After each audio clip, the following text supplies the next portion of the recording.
The Beatles won over listeners in the early stages of their career, with a catalog of songs that concentrated on love and attraction.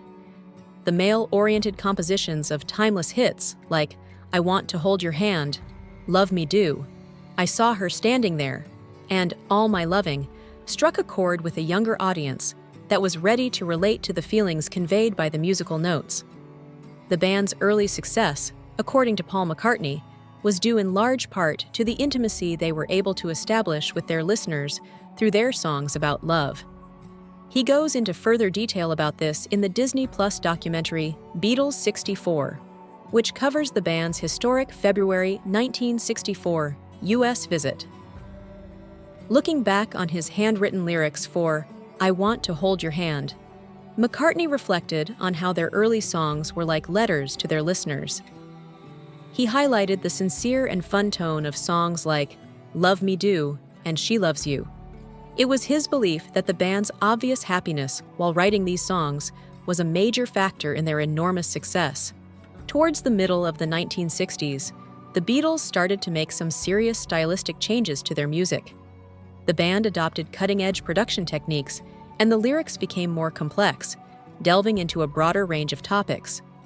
The revolutionary albums Sgt. Pepper's Lonely Hearts Club Band, 1967, and Revolver, 1966, were the result of this progression.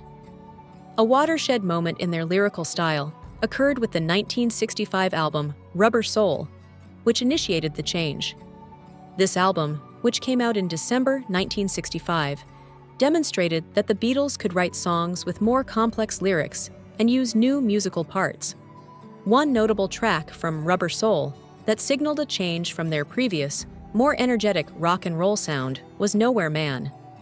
The narrative is told via John Lennon's song about a man who is disillusioned and aimless.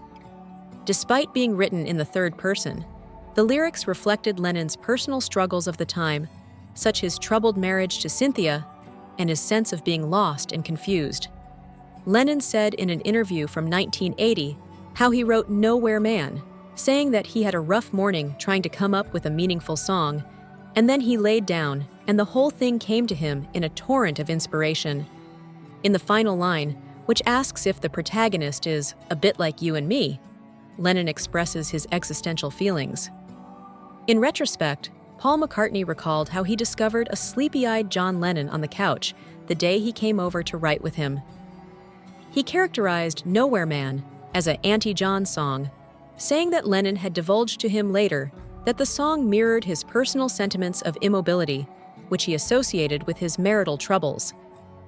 As they progressed from playing basic love songs to more in-depth studies of the human condition, the Beatles did more than just change their sound.